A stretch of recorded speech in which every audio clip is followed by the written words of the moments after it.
gone live. We are live on the air. Welcome, YouTube. I don't think we have any viewers, but it doesn't matter. Hello, Internet. We are Hola. T-minus 4 minutes and counting for the Silver Happy Hour radio broadcast on Radio Valencia. We are live on YouTube. It says live right here on my phone. Yeah, that's pretty cool. You could watch it on your Apple TV if you wanted to. Oh, I could, yeah. You certainly could. I have a sign on my door that says, "We're recording a show. Welcome. Come in if you'd like, but please don't be noisy." You see those flowers back there? Those are nice, huh? Okay, she's playing her last song now, Perfect. so you might want to start the bumper music anytime if it's long. It's not very long. We still technically have 3 minutes. Her last songs are usually pretty lengthy ones, so. And oh, look, we're like all three of us are like working towards making this a good show and being like ready. It's great. This is great. We're like fucking professionals now. Got the YouTube. We got the Radio Valencia feed we're listening to. All right, we are 120 seconds away. All right, I'm going to go with this level right here. Couldn't tell you if it's the right level, but I'm going with it. We're going to start this broadcast in 60 seconds. We're going to test the connection to Sam. Sam's connection was successful. Thank you, Sam. I don't know who Sam is, but I think Sam is an acronym. I think you're probably right. But what's interesting, the remote broadcast probably means the resign nightcast with if you don't do the next step, you can connect early to the testing connection if you leave the house. When you're ready to broadcast, start remote broadcast. Link below, then listen to the live stream, blah, blah, blah, blah. When you're done, make this blah. Good. All right. We are 30 seconds. So keep in mind, guys, if you want to mute your microphones or at least just be silent, I'm going to start the bumper music shortly. Broadcast is starting in 5, 4, 3. Shh, who's still making noise? Mute your shit! I'll fucking kill you.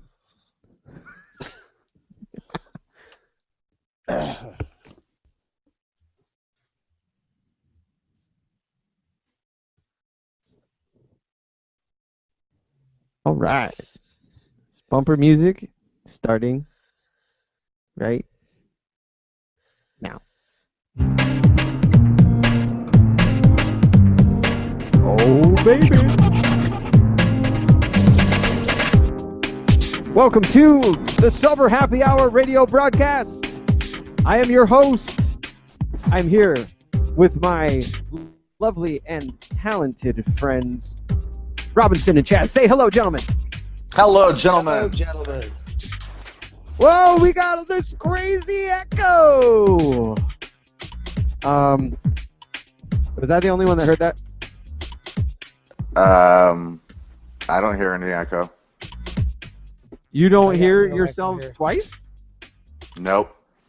Weird. Well, I have no echo either. well, I'm at a loss for multiple words. So, this is the Silver Happy Hour radio broadcast coming to you live from RadioValencia.fm and YouTube.com. If you are interested in viewing, Lord knows why anyone would be interested in viewing our live feed, since it is me in a disheveled music studio. Robinson looks like he's inside a volcano, and Chaz looks like he's might be sitting in a hotel kitchenette or something. But hey, whatever. It's the internet. So thank you for listening to the Silver Happy Hour radio broadcast on technically now 12 o'clock a.m. Sunday morning, Mother's Day. So, hey Robinson, That would you're be supposed me. to say, hey what? Hey, what? Hey, are we actually on Radio Valencia? Yes, we are on Radio Valencia. Your timing was immaculate. It was perfect. Oh, As soon as your music cued off, you had already. It's very interesting because I'm listening to the radio live, which it has that 15-second delay. And I'm right. listening to our conversation, and you started talking, and I kind of had a little bit of a panic attack for a second there. And then the music stopped, and then I heard your voice repeating right at the moment where you broke into Well, the intro, and it was perfect. in the radio business, they call that something, and I don't know what it is. Yeah, maybe if we were in the radio business, we would know. This is a very good point. I'm still trying to understand why I feel much louder than you guys right now. Say something, Chaz. Okay. Oh, you sound loud. It's only Robinson who sounds quiet. All right. So I don't know if he has the ability to adjust that. My microphone is up all the way. I can try bringing it a little closer to I hear him me. just fine. Oh, I see. He has a microphone that's down by his penis. It is. So he must bring it closer to his face. It's what I call the penis. Microphone.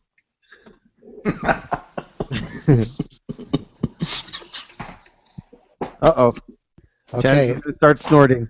now I have here Oh, that's a beautiful. big black penis. on my face. I mean, yes. Yeah. For those of you listening to the audio, it's a microphone. It really is, I swear. Because once you go Mike, you never turn Dyke? I don't know. I just made that up. That's a pretty good one. That was actually kind of fairly good. So, Here's Mike. this is the Sober Happy Hour radio broadcast where we're coming to you live from RadioValencia.fm and all around the world on the interwebs. And what's interesting is if you are in the San Francisco Bay Area, you can tune in to 87.9 FM and listen to this show right now. We will be on until 2 a.m., so tell your friends and visit our Facebook page, facebook.com/soberhappyhour.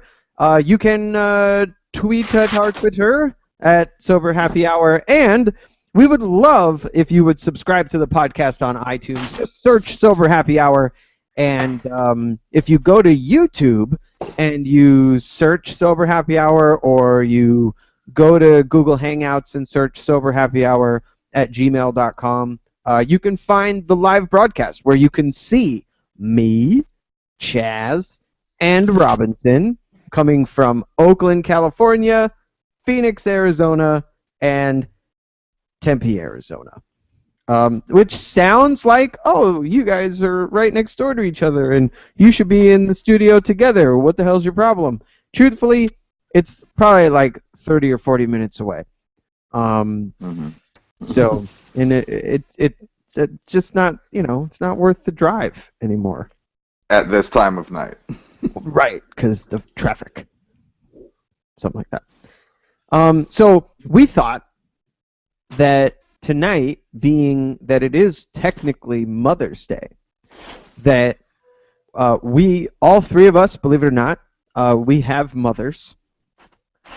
We came from the loins of a female mother type, and they obviously had something to do with not just our birthing, but our lives. And I know in my situation, in my life, my mother had quite a bit to do with my recovery and my sobriety, and still does to this day. I know, Robinson, your mother introduced you to the Al-Anon program at a young age. And Chaz, I don't know what your mother may or may not have contributed to your adult life, But I thought this might be an opportunity for us to spend some time talking not only about our own mothers, but also mothers when it comes to recovery and sobriety. Because it kind of blends together with the topic of enabling and the family dynamic with regards to recovery and sobriety, because mothers are sometimes our greatest supporters, our allies in this world of recovery. They can also enable us towards self-destruction in our drug or alcohol use. They can sometimes be the catalyst that creates a lifetime of drug and alcohol abuse by, maybe being a little too lax about rules and things like that when you're growing up. They can also be the strongest proponent of your recovery and sobriety when you decide to get clean, because most mothers, can't say all mothers, but most mothers, they really do love unconditionally.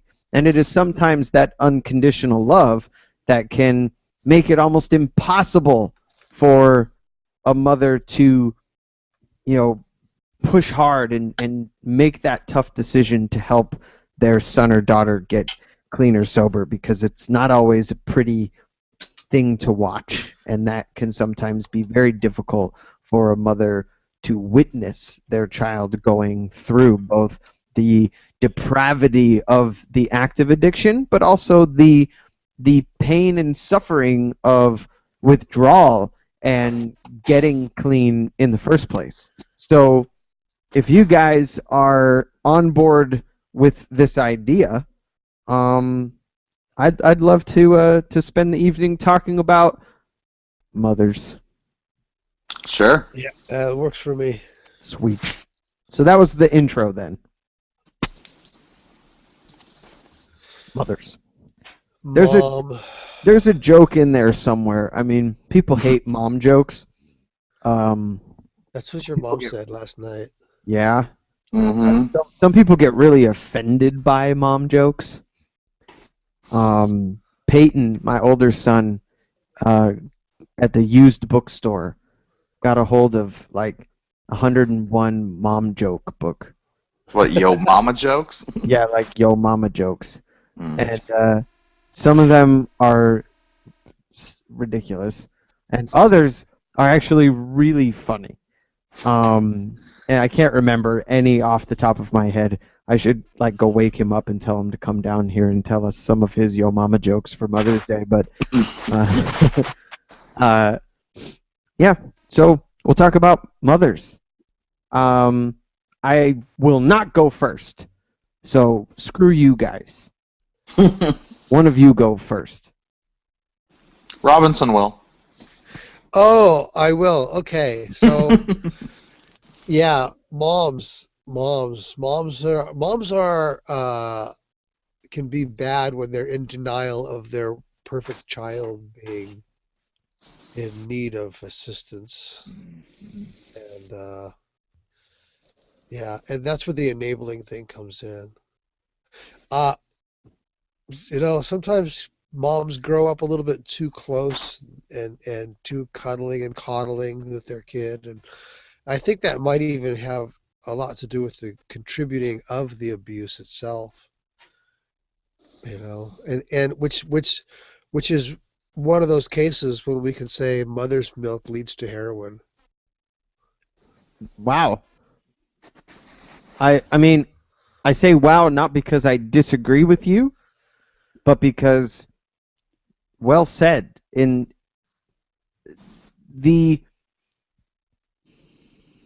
idea that you are infallible, right? You are God's gift to humanity or the universe. The angel of the world or whatever. I struggle to find any person in somebody's life, anything, any person, any influence as strong as the mother, where from a young age, your mother spends so much of her time trying to love you and teach you and guide you and mold you, that and tell you that everything's going to be okay and everything that you're doing is fantastic and you're so creative and you're so wonderful and you're so this and that, that some people that struggle to find their own identity, they really take that to heart and believe it, and they think they're bigger and better and stronger and faster and can do things that other people can't do successfully. And that could even be just this sense of invincibility, right? I'm going to make these stupid, ridiculous decisions because my mom tells me I'm special. Or, in some cases, I'm going to make these ridiculous decisions because my mom tells me I'm not special. So it can really come at you from so many different angles. Yeah, my mom was notorious for locking me out of the house every day because of her lack of tolerance. But she had an alcoholic husband to deal with, which I didn't really understand at the time. But so when she finally figured out that he was an alcoholic, she couldn't do anything to change him. So she started going to Al-Anon and took me along with her when she could. And how old were you, if you don't mind sharing? I think I was 10 or 11. So you have a pretty good memory of that then. Yeah, it was really, the whole the whole process of going, and it's never changed. It's always been the same thing where people come in and introduce themselves, and I'm an alcoholic, or I am a family member of an alcoholic, or they never say their last names. It's just the same as every other meeting.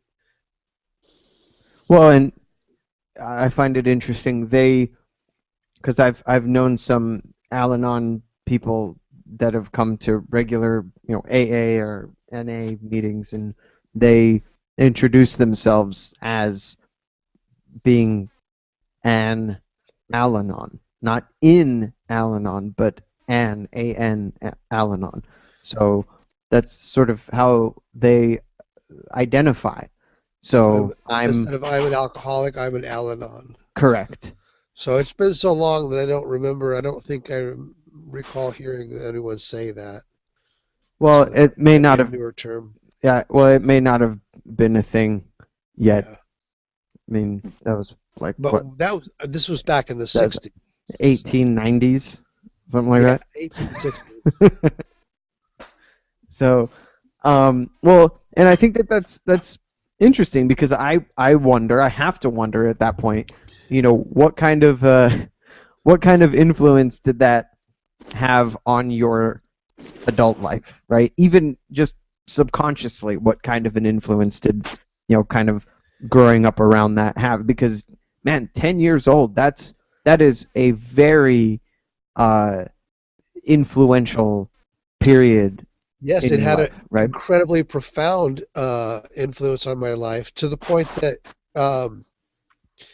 I, being 10 years old and going to an AA meeting and listening to all the stories, and to an Al-Anon meeting and listening to all the stories of other people's experiences, it made me never want to drink. And yeah. And also, the process of seeing my siblings all become alcoholics and drug users, and watching some of their friends OD, that scared the piss out of me. It made me never want to try drugs. Well, and I can only imagine you see these because you look at it two ways. You go to an Alcoholics Anonymous meeting and you see a bunch of alcoholics, and it makes you not want to use alcohol, especially if you are introduced to it at a young age. But if you go to an Al-Anon meeting and you're young and you're not fully aware of what's going on, you see all of these like really effed up people that are the result of having to deal with alcoholics and drug addicts. And I often wonder, like, which is worse? Because having to live with or around or be the parent of an alcoholic or a drug addict, that could be the most terrible thing in the world, right? And so I could totally see that influence on you coming from that experience, for sure. Yeah. What do you think, Chaz? Yeah. You can unmute yourself and tell me what you think. Well, actually, I was just went out to dinner this evening with my mom for an early Mother's Day thing. Cheater. Yeah. Totally. And we were talking, and we know a lot of families where there's just a lot of alcoholism and a lot of drug use and such like that. And we do often see mothers who will be total enablers. And the one thing that she, over time, as a teacher, has seen to be the most damaging, or at least the most enabling behavior a mother could do, is to try and be their child's friend. In other words, not playing the role of a parent, not playing the role of the only mother these kids could have. And one thing that has always been so true, hearing in my life at least, is that if you don't discipline your children, someone else will. And all too often that is proven to be absolutely true. And so it's really just, I don't know, it's really just reinforcing the relationship between parent and child, but not so much just simply enforcing it, but just reaffirming it. So. But I also think there's another side, there's another angle to that this idea that if you don't discipline your child, somebody else will. That's not always true either, especially not in this day and age, right? That the idea that somebody else is going to discipline your child is just simply not true anymore. People are too afraid, right? Mike, by that I meant like as in society. Sure. Yeah, I think children are influential. And if you don't take advantage of being the influence, then society will be the influence, and you can't control what's going in. I completely agree with you. And to finish my point is 50 years ago, 60 years ago, it may have that whole whatever you want to call that statement, if you don't discipline your kids, somebody else will, that isn't something that came around within the last 20 years, right? That idea has been around for half a century. So it may have, this is just my philosophy, this is my thought, it may have come about at a time where other adults may very well have stepped in to discipline your kids. School teachers, the nuns at the academy, neighbors, relatives. But now I think that whole idea of discipline your kids or someone else will has transformed into exactly what you guys are saying, that the streets will teach your kid how to live, or the courts, or but better yet, they're going to learn what they're going to learn from other kids. And now, with what Chaz said originally, where parents want to be cool, parents want to be the friend of the child, and they don't want to be the disciplinarian. They don't want to be the one to say no, because when I was growing up, I was always told no, and I want my kids to have a better life than me, so I'm going to say yes, yes, yes. Or when I was a teenager, my strict parents would wait up for me to make sure I came home at curfew, and they'd smell my breath for alcohol, and they'd ground my ass for a month if I broke any rules. So I'm not going to do that because my parents were assholes, and I'm not going to be an asshole. And so my kids can drink as long as they drink at my house and I know where they are and that they're safe. That's better than letting them go and party with their friends where I can't be in control. And I think that's so misguided.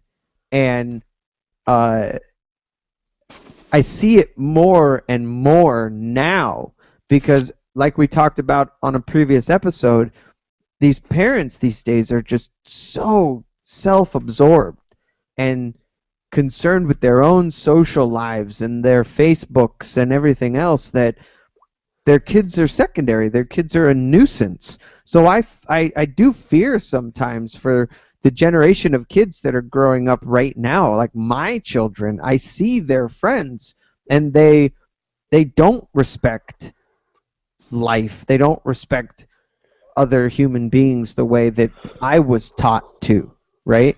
And that concerns me because if nobody is teaching them that there are serious and severe consequences to their actions or for breaking the rules, they're going to learn either the hard way by getting in trouble, ending up arrested or in jail, or they're going to learn the really hard way by ending up addicted or pregnant or, take your pick. Absolutely, and I see it a lot these days. I was actually just speaking with a friend of mine the other day and asking, is it better to be a kid these days than to be one, when we were growing up? And the answer Hell no. Exactly. It was so quickly. It was no. And I mean, this is a real interesting scenario that we're in, because in the past generations have looked on like, oh, you kids have it so easy these days, and now we're looking at our kids and, dude, you have it real shitty, kids. Sorry. But here's the thing. Kids these days have it even easier than we did when we were kids. But it depends on how you look at it. Exactly. Having everything handed to you does not make things easier. It makes things harder, much harder, when you finally get to the point where you have to take care of yourself and you can't because you're so used to everything being so convenient. We live in a convenient society. We live in an entitled society more than ever now, too, where you think that you are owed all of these things. You think as a kid growing up that you privileged. Deserve all of these things. So I thought growing up as a kid, when I was a kid, that things were fantastic, right? You didn't get everything that you wanted, but you could still work to earn those things with either good grades or doing chores and earning an allowance or whatever. And now, because of the convenience of, hey, get my kid away from my business and me and stop bothering me, here, I'm going to give it to you with no responsibility without having to earn it. The kids are like, oh, this is even easier than it was when you were a kid. And I even find myself telling the dad stories, right? When I was a kid, I had to mow the lawn for 2 weeks to earn enough money for an ice cream from the ice cream man. And now the kids run outside and they see the ice cream man and they're like, "Give me $10, Dad. Well, what are you going to do for me? I won't scream and shout at you in front of the ice cream man. Is that good enough? We'll do some chores." No. That's what you're supposed to do. And my kids aren't like that because I beat the shit out of them. But I'm just kidding. But that's another thing too. I mean, we could get into the conversation about discipline. I don't mind. We could get into the conversation about, to spank or not to spank. Here's the thing. The concept of spanking has evolved, right? Where spanking a kid when I was growing up was you get a whack on the ass, it stings for a minute, it gets your attention, and you stop whatever the hell it was you were doing, right? That was a spanking, which was very different than what was going on in my household with my father, but who came from, old school Peruvian child rearing ideas. And so it wasn't a spanking, it was capital, it was punishment, right? So to the point where there were items being broken across bare asses, like, oh, here's a wooden spoon, whack, oh, that broke, not sturdy enough, let me get something sturdier. And now if you grab a kid by the ear, the kid picks up their parent-given cellular telephone and calls the fucking police on you. Or they calls the lawyer. Or they call their lawyer that they have on retainer. Or they tell their teacher, and you end up with CPS at your doorstep. It's ridiculous. So parents are afraid of their kids, which is frightening in and of itself. Parents want to befriend their kids, but then you add another layer of wackadoodleness, and you have parents who are also afraid of the entire world around their kids. So they need to protect them from the rapist around every corner, right? The kidnapper in the van that's stalking them, that when the park is 2 blocks away from your house, but God forbid the kids are allowed to go there by themselves because,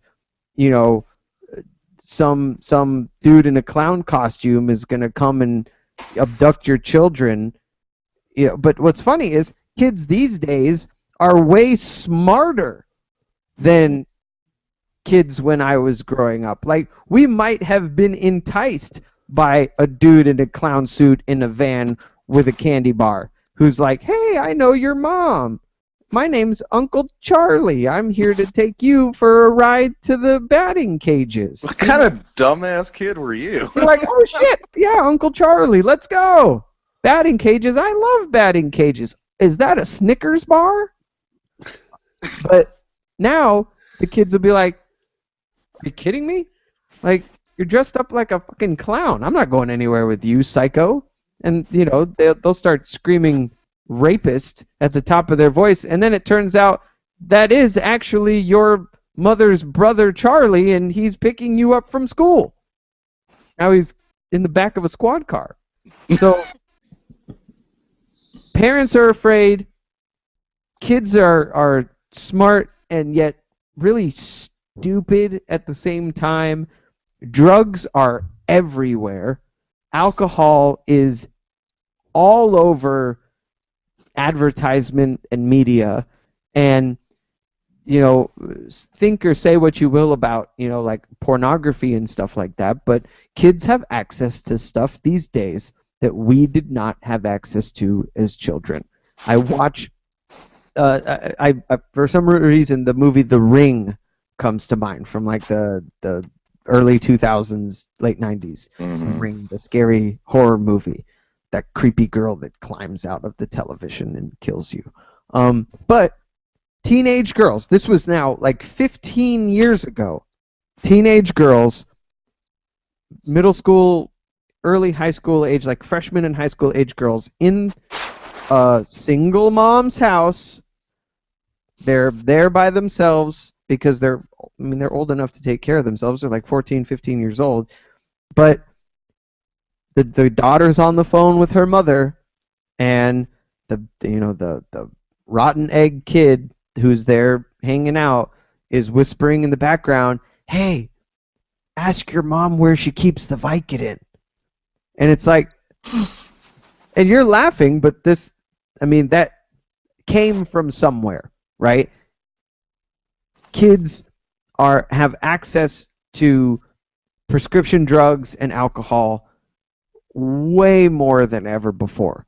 And before it might have been, cigarettes and the occasional, joint or something. And now it's like hardcore pharmaceuticals, or crazier shit like spice or bath salts, where they're taking bath salts and, Florida man eats face of, 13-year-old girlfriend under freeway overpass, news at 11.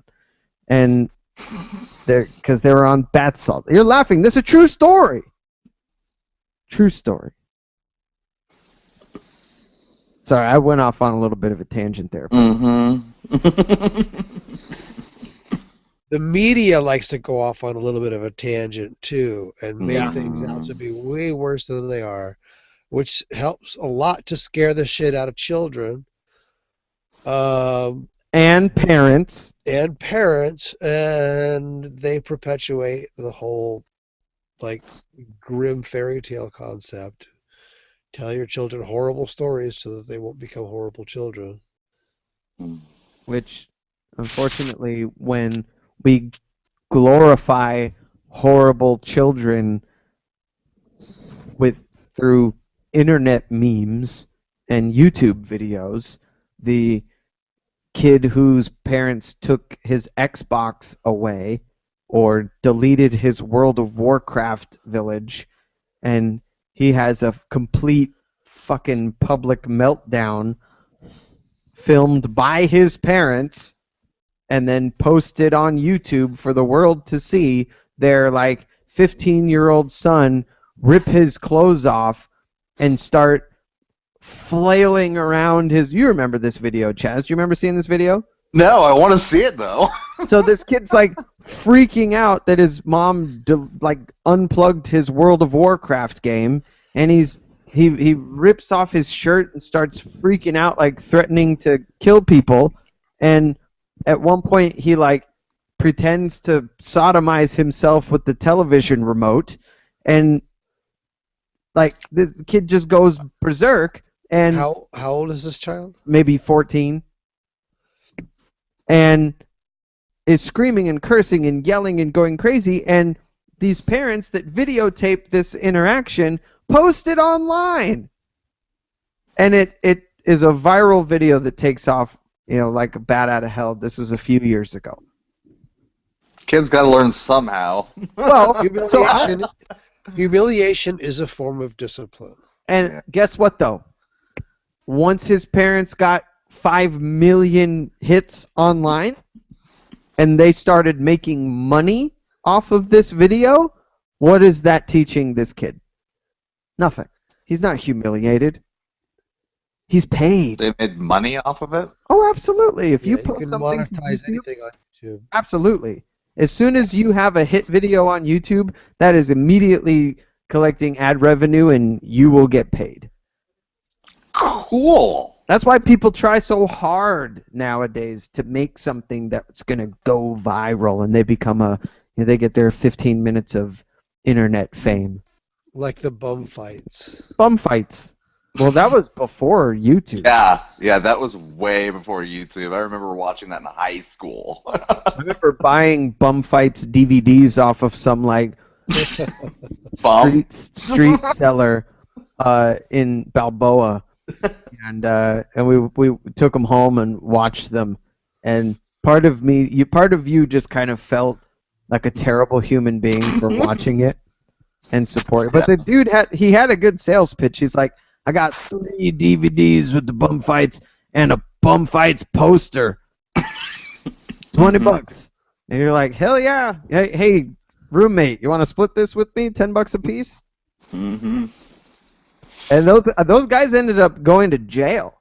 Yep. Yes, they did. And deservedly so. Paying people to fucking fight each other on film. Paying drunk, like, schizophrenic homeless people to tattoo the word bum fights on his forehead. Do you remember that one? Yes. Oh my god. For a bottle of Manischewitz. Right, exactly. They didn't even pay Mad them. Dog They just 2020. gave them booze. Here's a 40 ounce of Mickey's. Now let this guy bash your teeth out with his steel-toed boot. My lord. That started it all. That really did. Yeah. So, hey, your microphone is rubbing on your shirt. It's really loud. There were some Mine? ex-con Yeah. fights too. What was it called? Ex-convicts would get out of prison and Oh, I somebody was bet that going would around- be fun. Somebody was going around enticing them, saying, "Hey, this ex-con over here said he can kick your ass. What are you going to do about it?" And then they get both of them all riled up to fight each other, and then film it and make money on it.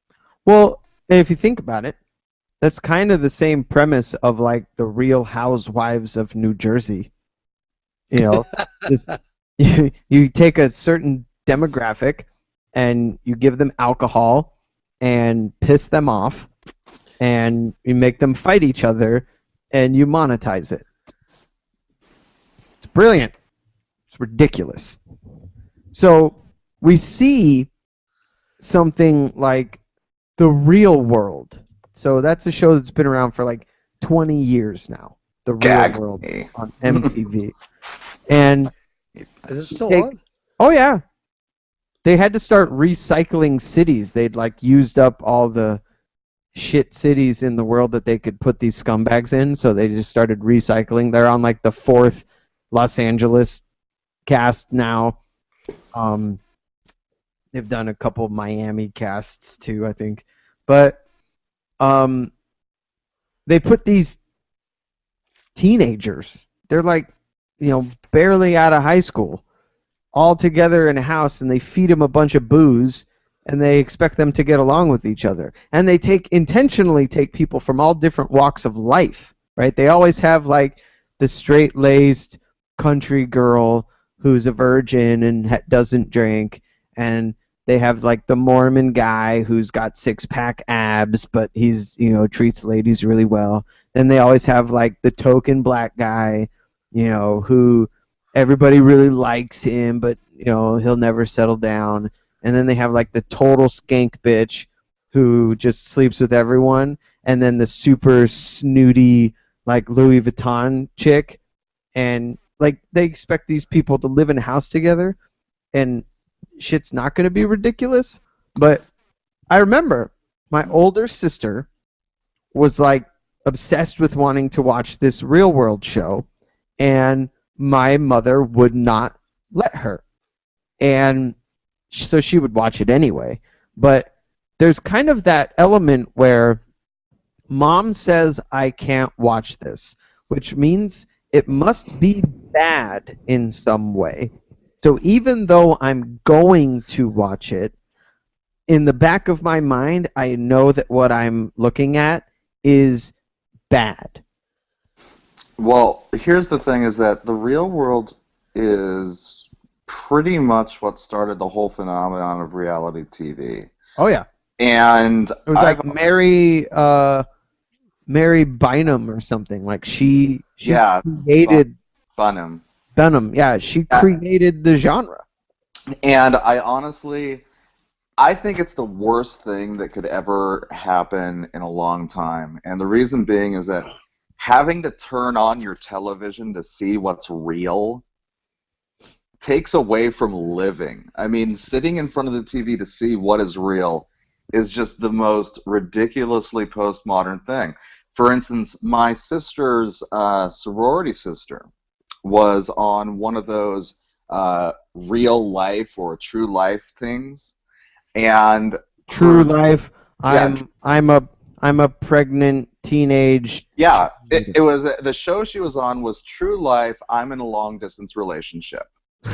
And so, they film and they all this other stuff and show it and how hard it is to, maintain a long distance relationship.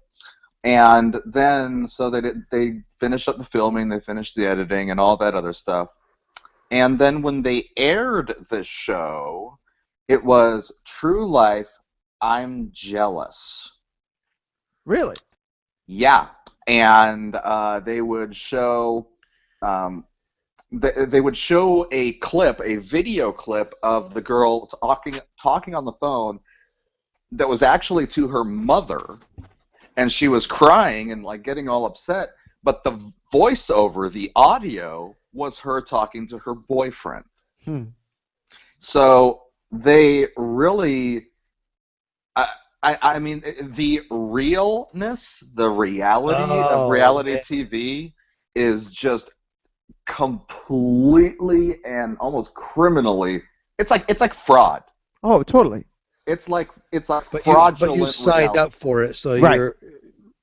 there's nothing you Sign can do. the but you release just sign form. the paper. Yeah. Yep. Yeah. And so what they also do in these like real world shows is they create the drama. So they always do those confessionals, right, where they take the girls and the guys and they put them and they isolate them and then they interview them. But what they'll do is they'll tell them, "Oh, well, that's interesting.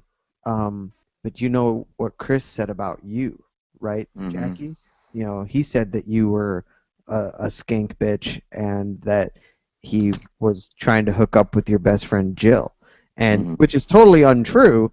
But now all of a sudden, she's crazy, and she flips out and starts throwing chairs and hurting people, and it's not real, but it creates good television. But what it does is it creates the idea that to be a college student, high school graduate with friends means you have to be promiscuous, you have to drink alcohol.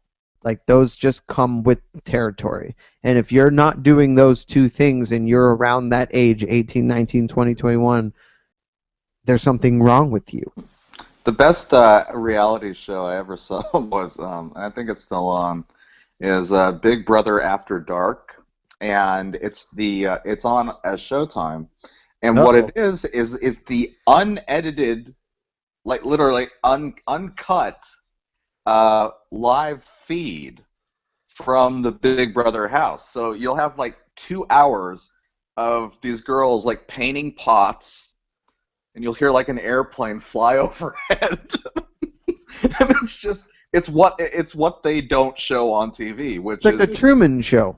Yeah, and it's hilarious because all like the drama and all that other stuff, like it never happens because maybe it'll show, but it'll be like for 5 minutes out of a 4-hour-long episode. It's like how much drama could there actually be, right? So if they're filming 12 hours a day, they're manufacturing the drama as best they can, but then they're just cutting it all together and they're taking, what was like a 5-hour-long chunk of 10 different cameras. And when you're watching Real World, how often are you watching it? Is it on like a once-a-week show? Yeah. So they're taking a week's worth of footage and editing it down into 1 hour. 42 minutes. So then that's nothing but pure drama. Yeah. And then they show that episode about 10 times and on one day, and then I mean it got to the point where MTV was nothing but the real world. I think it still is. Oh, there's no music. I think, but there was like at least a point where it was all the real world. They showed nothing else but that show. But even the 42 minutes, Robinson, you have to remember, there's also the lead-ins and the lead-outs the teasers of the fight that's coming after the commercial break. So you're probably, when you boil it down, there's probably only 30 minutes of actual And the interviews, the one-on-one right. thing.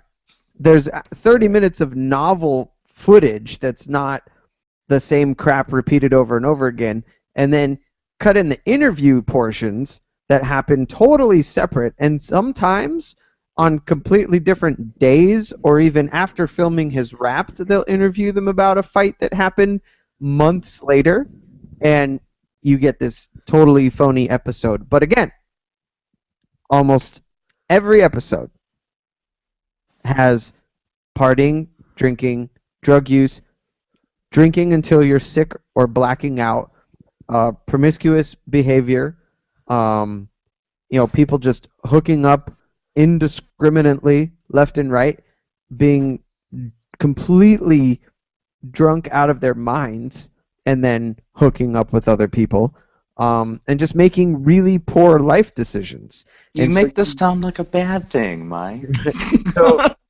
Well, then you have this whole two generations, if not more, of kids watching these shows thinking this is what's normal. This is what is reality. This is what I need to be engaging in. And if I'm not engaging in it, I'm not doing my late teenage years correctly. Here's an option, Mom. Get rid of the TVs. Sure. Get rid of the TVs. I have. I mean, really, I watch.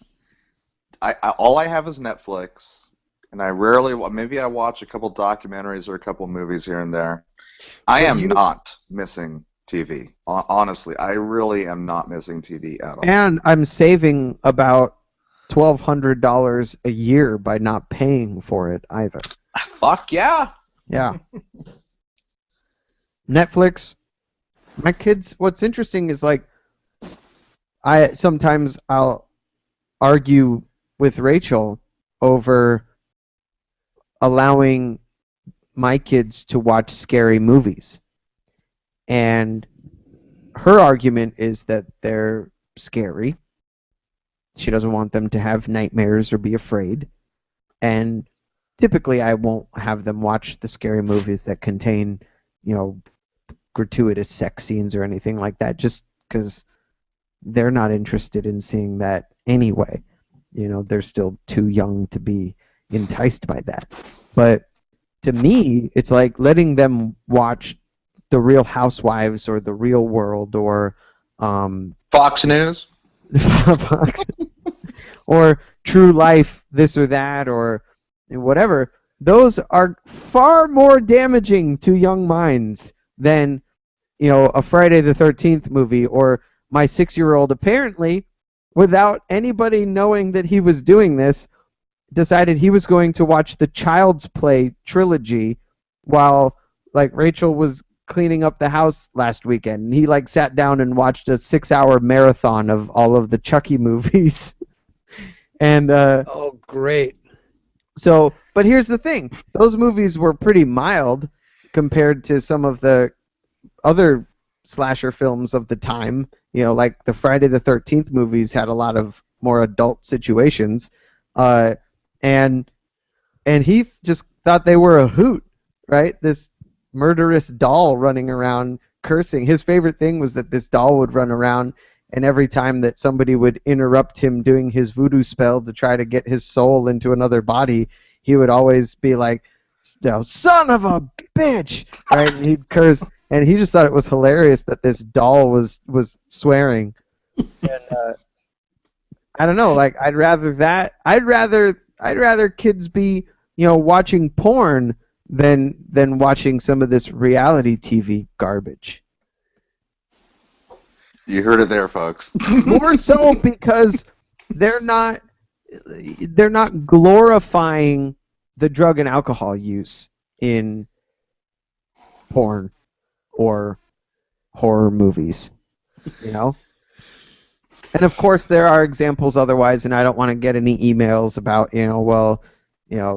the Scream franchise had high school kids getting drunk, blah blah blah, like that. I get that exists, but reality TV, man. It is a hallmark of those shows, every single one, to just glamorize alcohol and drug abuse. So I want to make this very clear.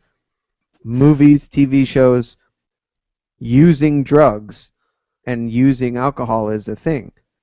But in those reality shows, they aren't just casually having a cocktail.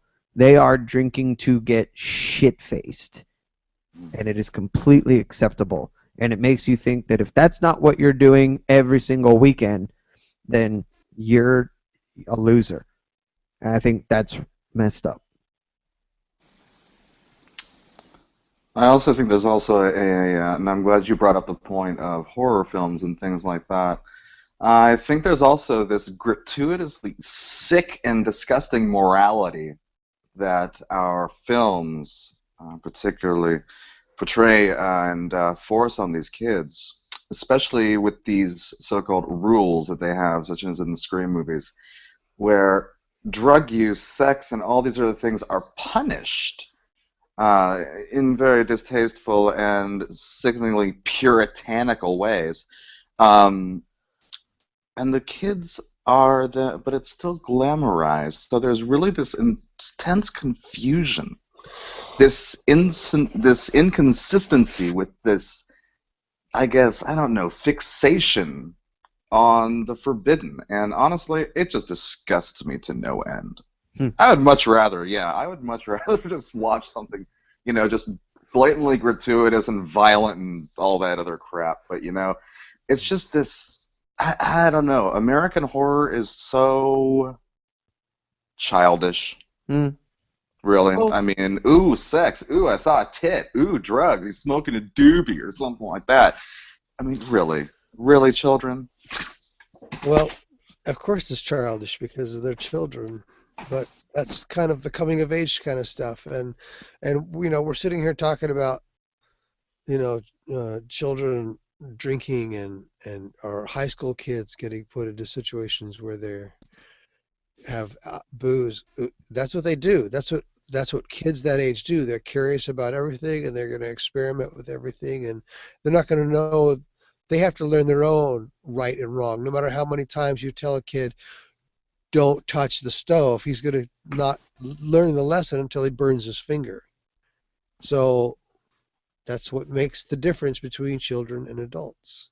Agreed. I just think that the glamorizing of it and the lack of consequences is the part where, at least in a horror movie, the slutty drunk chick, ends up getting disemboweled. And so, and to me that is absolutely disgusting. No, honestly. I see it honestly like as this disgusting morality, okay? It's like this sick, twisted, inverted morality that's in the back of the kid. Like, I'm going to teach a kid a lesson by showing them this horrible fucking thing and then fucking with their head. What? Can you tell? No, honestly, this type of shit fucks with kids' heads, okay? Well, okay, but it fucked with mine. Clearly, it has You fucked. can tell. Sounds like you've got issues. Oh, issues, buddy. I got subscriptions, okay? I'm curious how many. How many slutty teenage girls Chaz has disemboweled. Well, that's what they did in the movie. What it is it's this preachy morality that they're trying to force on by just demonizing. They demonize sex. They glamorize and demonize sex at the same time. That's a really confusing message to kids. Absolutely.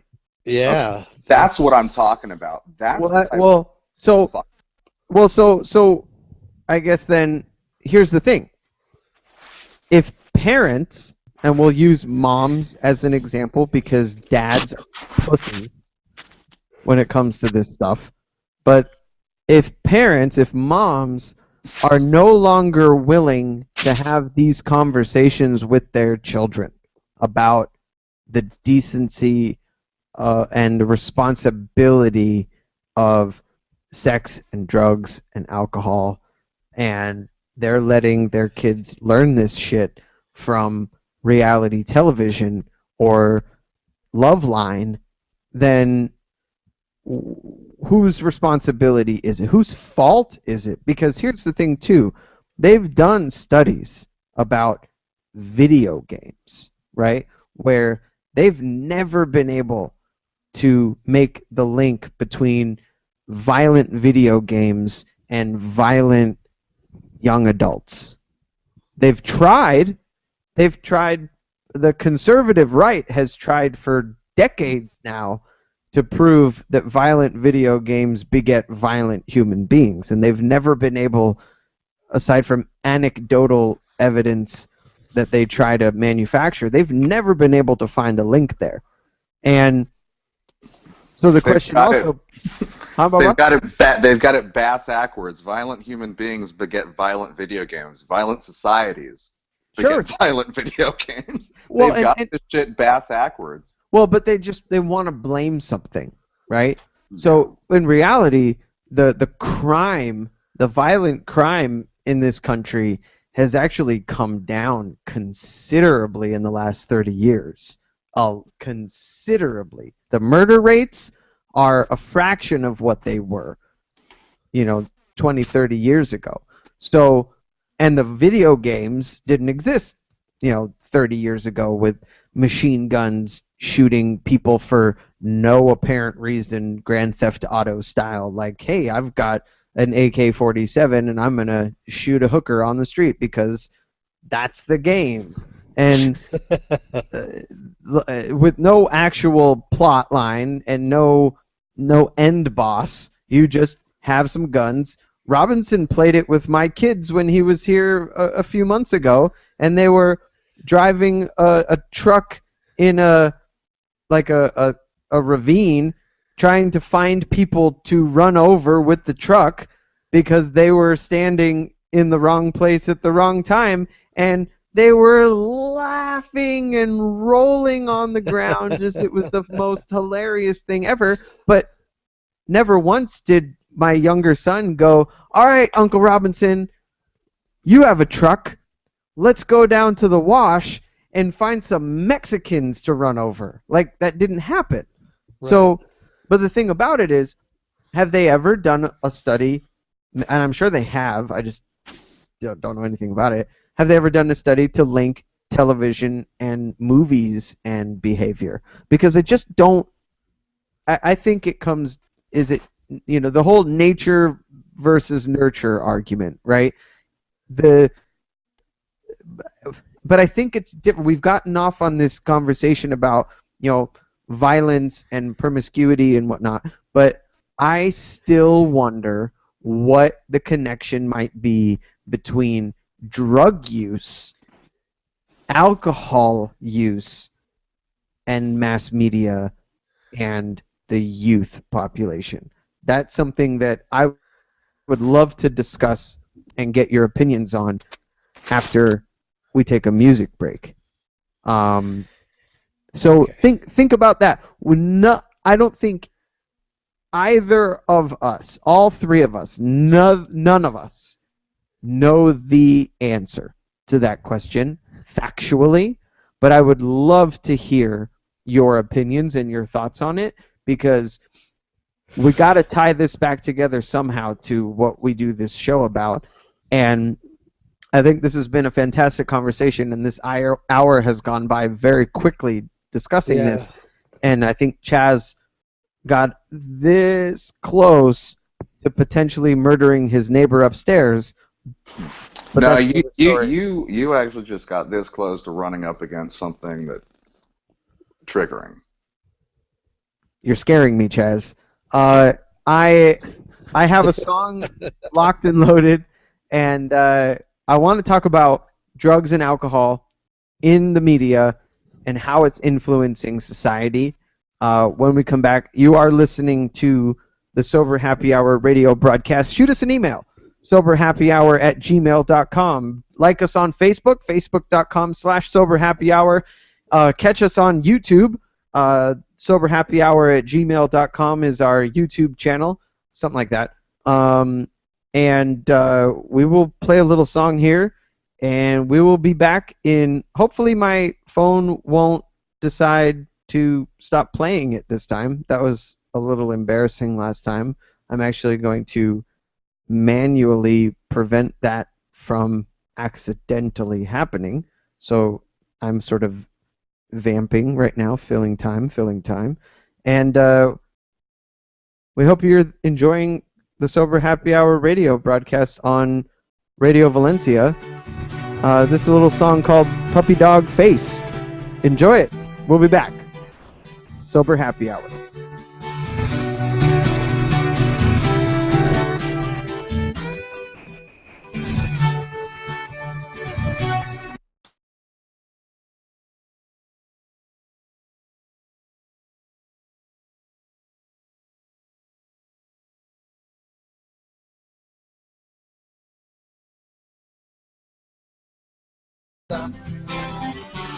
Your habits in my face, and with a woman taste of love, you know I'm not gonna die.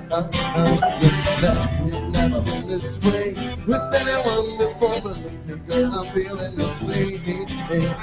Ain't there with an awkward taste, I'm loving you to make it everywhere, you know about the day.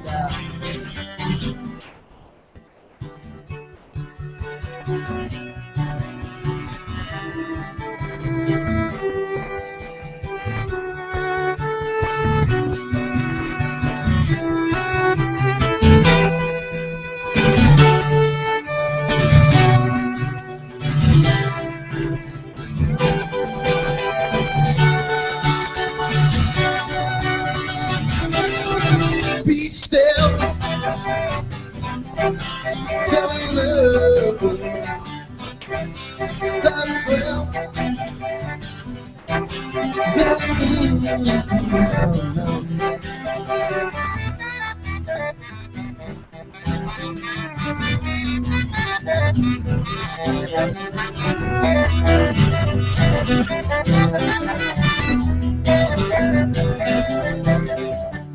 Something about the way you whisper when we play, you scream at me, I never should stop. Your habits in my face, and with that woman taste of love, you know I'm not gonna die.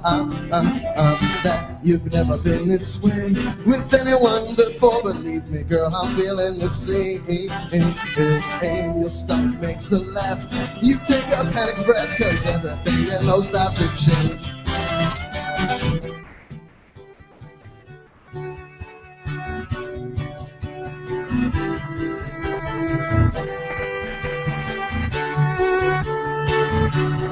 Don't screw it up, Ryan.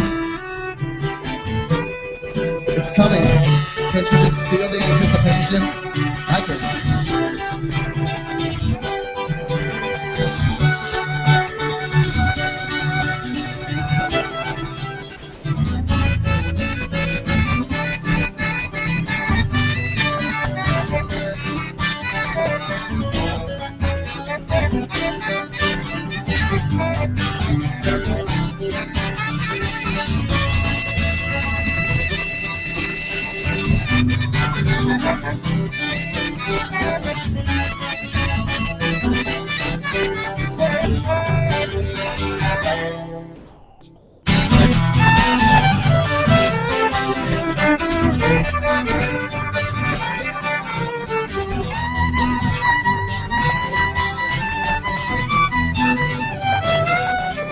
Be still,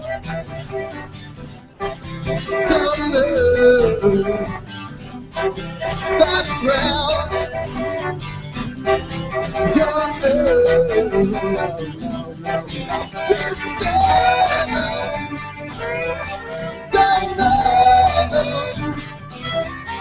that frown, don't move.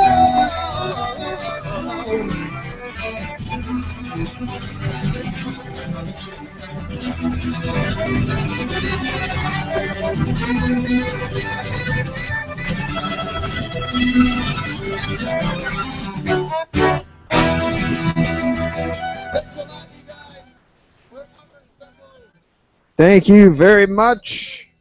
This is the Sober Happy Hour radio broadcast.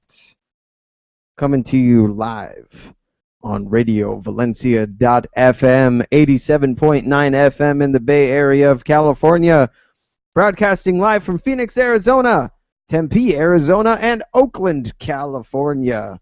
Some people call it Oaktown, not me. Yeah. So, that was a little song from, I don't know, somewhere around 2004, maybe 2005, live at Q's Music Hall in Ashland, Oregon. A little song called Puppy Dog Face. And we're back. We are back for the second half of the Sober Happy Hour radio broadcast. We spent the last hour talking tangentially about stuff. What it means to grow up in this world. What it means to parent a flesh and blood human in this new millennium. And I think it's interesting because all three of us have strong opinions about certain elements of this conversation, but I think we have not done a great job keeping to our theme of the Sober Happy Hour radio broadcast, because there are so many elements to this conversation.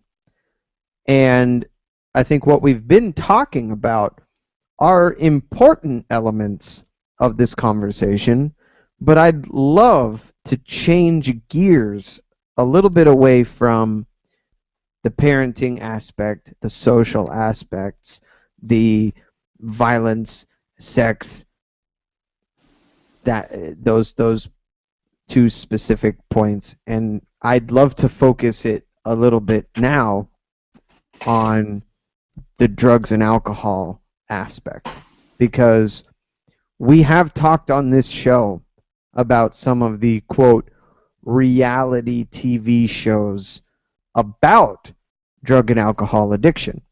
The Sober House, the Intervention, the Dr. Drew Celebrity Rehab shows. Even sometimes in the media, you have television shows. Very recently, a TV show with Kevin Bacon show, I think it's on Fox, called The Following. Kind of hits on all of the points that we've just been talking about. Sex, murder, and alcoholism. And how it influence, because the guy that they're following. You're very quiet. Can't hear you, Robinson. What? Can't hear you. We can hear you, just very quiet.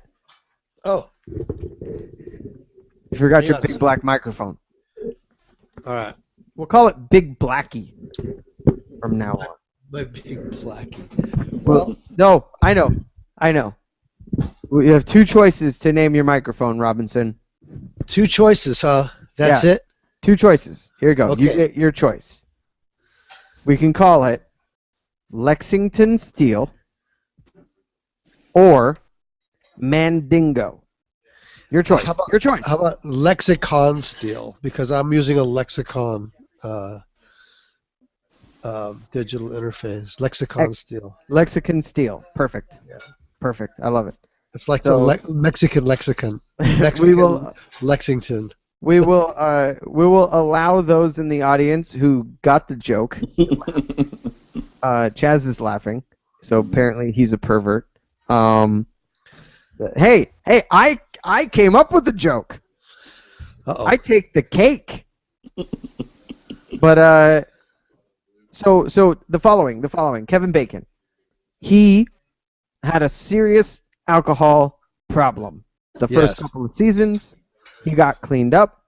He fell off the wagon, got cleaned up again, turned his life around, has a nice girlfriend, still struggling with a lot of the post-traumatic stress of his crazy FBI job chasing serial killers, and just now, spoiler alert, in big, bold font. If anybody watches the following and they're not caught up, this is your spoiler alert. If you continue to listen and you get mad at me, you can go F yourself, because I said spoiler alert 6 times. Okay, I'm going to take my headphones out because let me know. All right, take them out. All right. All right, so he starts drinking again last episode and falls off the wagon, and he's like losing it. He's losing it. All right, you're good, Robinson. You can come back now. That's it?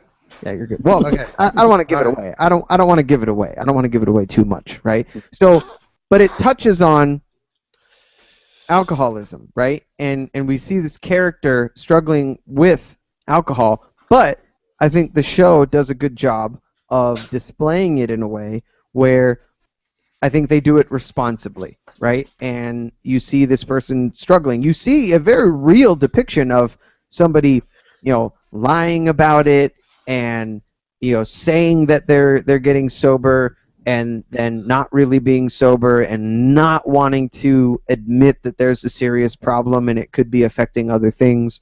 So I think they did a good job with it on that particular show. But then you look at, we were talking about reality TV. Look at something like,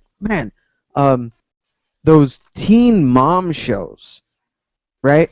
Where you have this train wreck of a girl with a young kid, and she's getting thrown in prison for beating up her baby daddy, and then you find out she's like totally messed up on heroin, and she's got a boyfriend who's like injecting her with heroin on camera, and she's like borderline overdosing on heroin because, god damn it, she's letting somebody else inject her with heroin. It's ridiculous. And gets cleaned up, goes to prison, gets out, and all the while the paparazzi are following this chick around, and they continue to put her on television.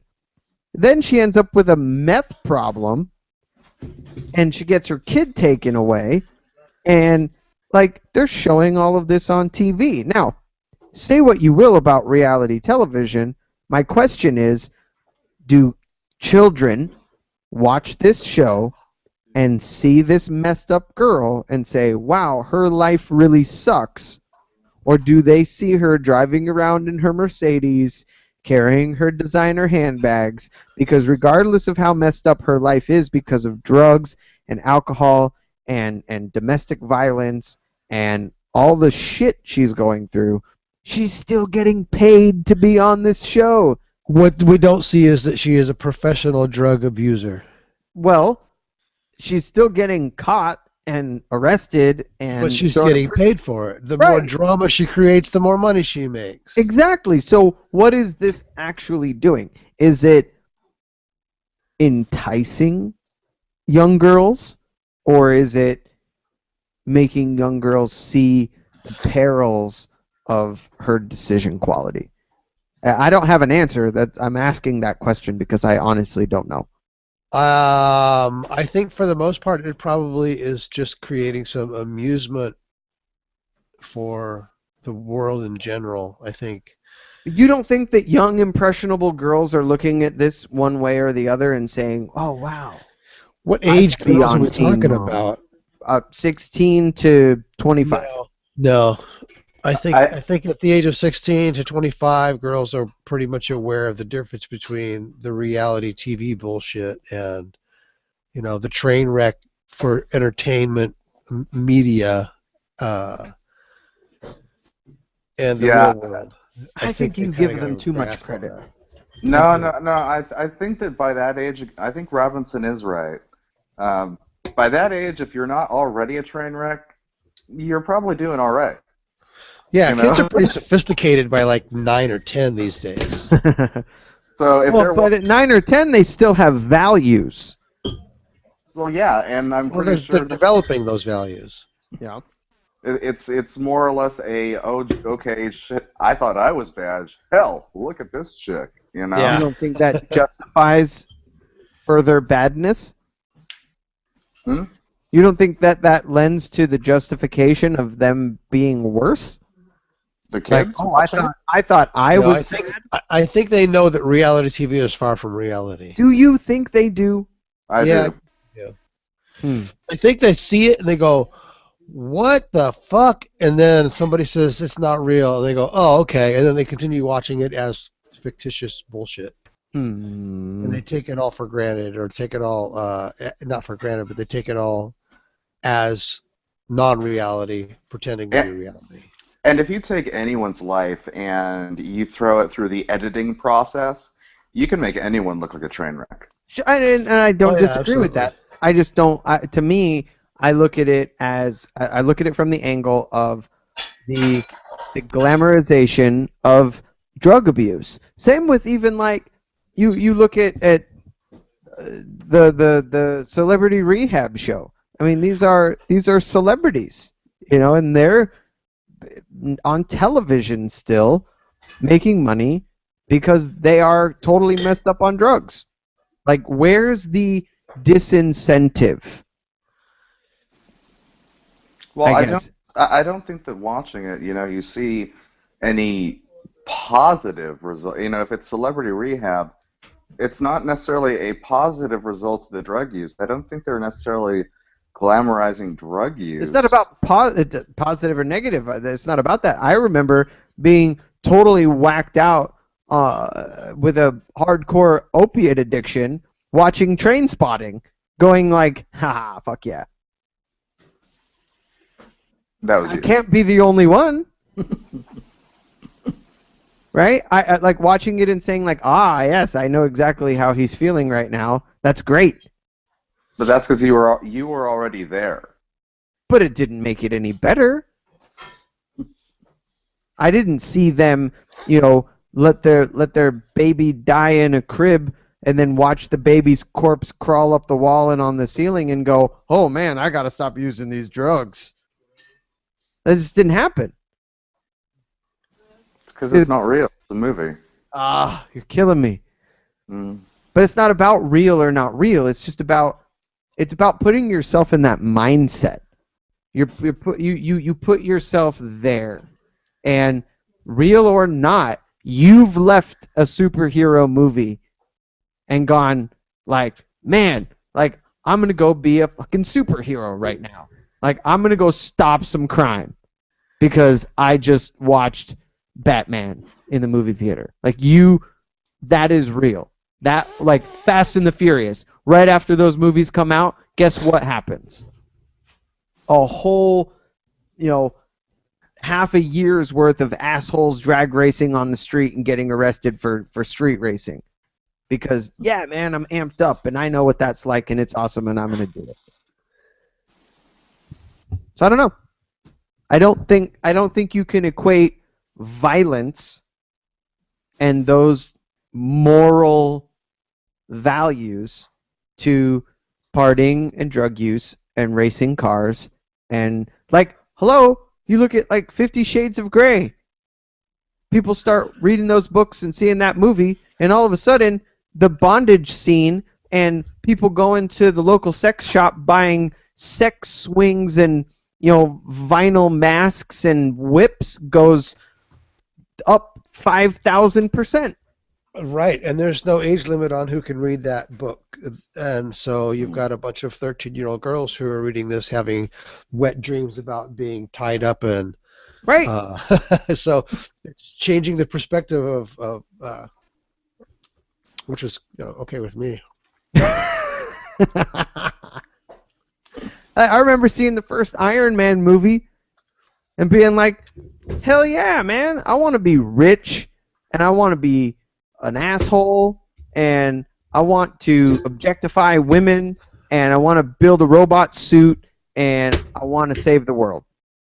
I don't know. Maybe I just have a different reaction to movies. I don't know. I mean, I don't walk out of a movie thinking anything like But maybe that.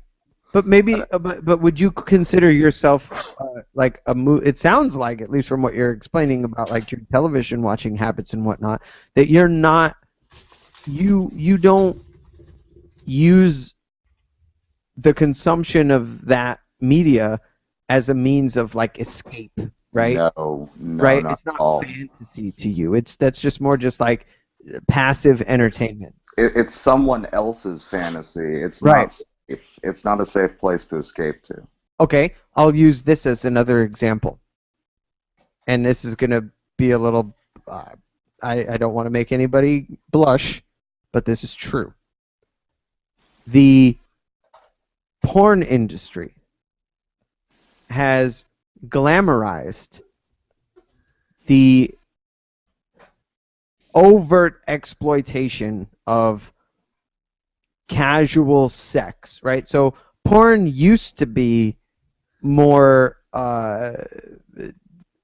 like film, right? There would be a plot line, and people would, they do parody movies, and they would film it like a movie. There'd be dialogue and whatever. And now the popular pornography is, bang bus and finding random, 20-year-old girls and paying them $1,000 and just violently humping them in the back of a van and filming it.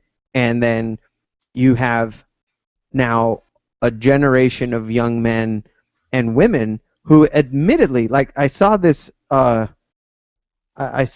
statistic somewhere. It was a year or two ago, but I saw it on the news or something because it was like surprising, like alarming to the parent generation, that the age of sex acts, admitted sex acts, has gone down. So kids are having sex younger and younger. But in addition to, you look at the popularity of certain elements of pornography, and I'm beating around the bush a little bit because it's sort of a, I don't know, it's kind of a weird thing to talk about. But I'll just come out and say it. I'll get to the fucking point.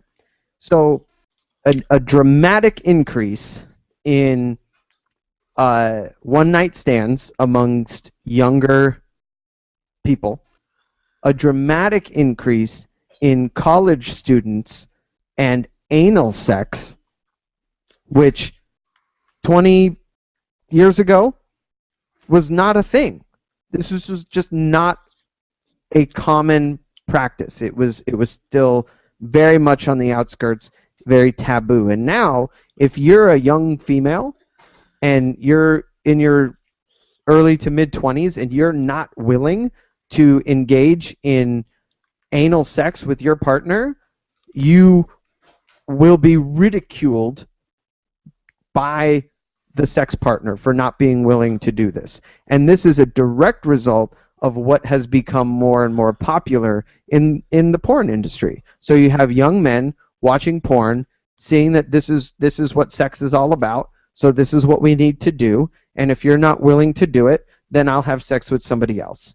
So even though it has been proven that the male viewing of pornography is not some fantasy-driven, oh, I envision myself engaging in this sex act with this porn star on the screen, it still puts the idea in the mind of the viewer. And so that's what is normal. That's what I'm going to do or want to do. And you see this dramatic increase in these types of things. So why is it different with violence? And why aren't we thinking about it in terms of drug and alcohol abuse as well? Because if more and more movies, more and more TV shows are glamorizing the use and abuse of drugs and alcohol, then should that not equate to what we're seeing, the extraordinary rise in prescription drug abuse and overdose and death and alcoholism in a younger and younger and younger demographic of people over time?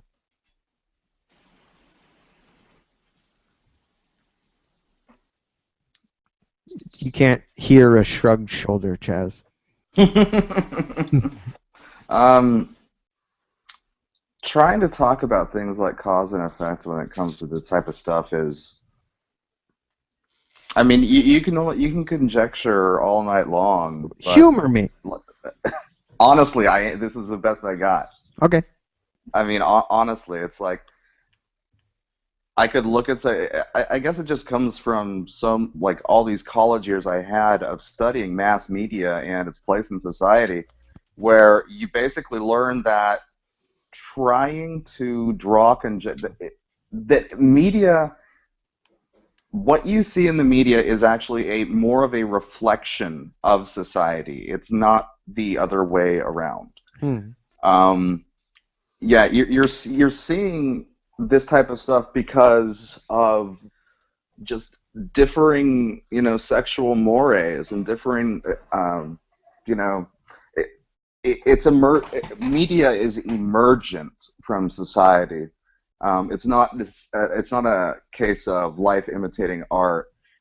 You only get that in really exceptional instances. So That So can be you're obvious, like for instance, like the Slender Man thing. sure. That's what I mean by a specific instance. But in general, like these things with the ages and sex and sex acts and things like that, typically it's more of a reflection of society, not the other way around. I have a hard time with that. And you and I, this is why you are on this show, is because we don't always agree.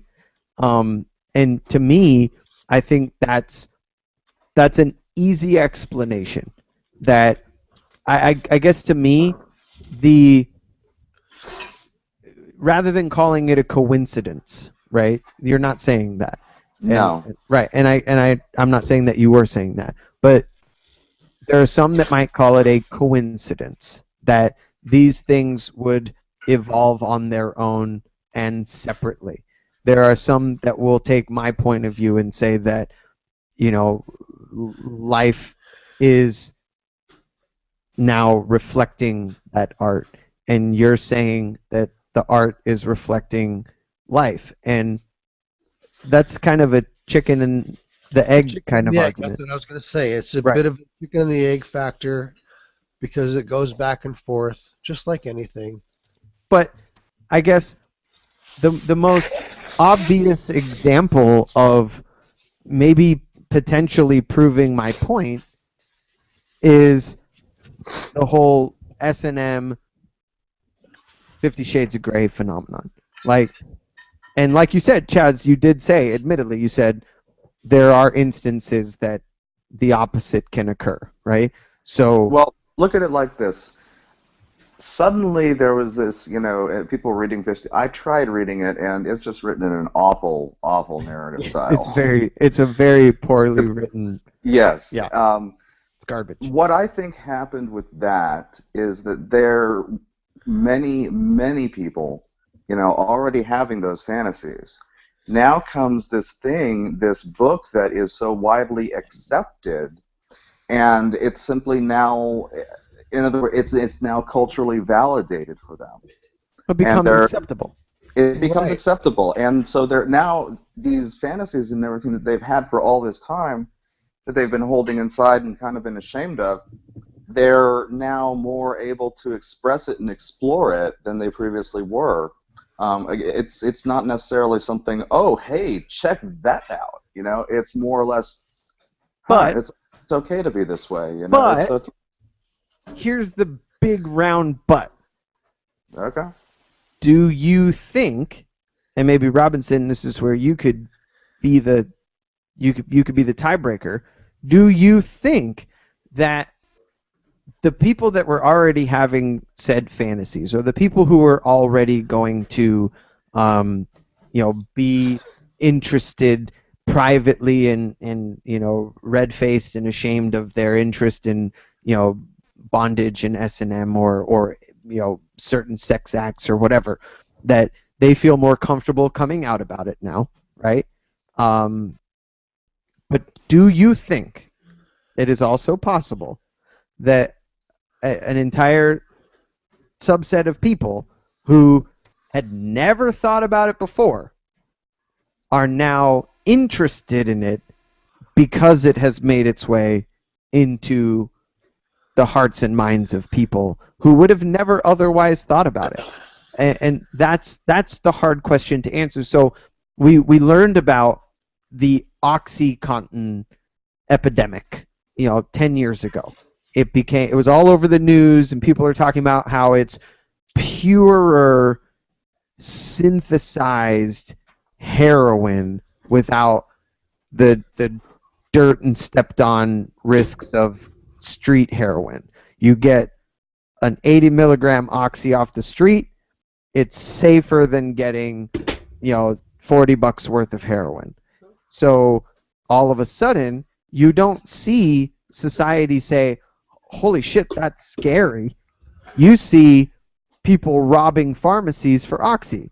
You see more and more and more and more of the use of this drug.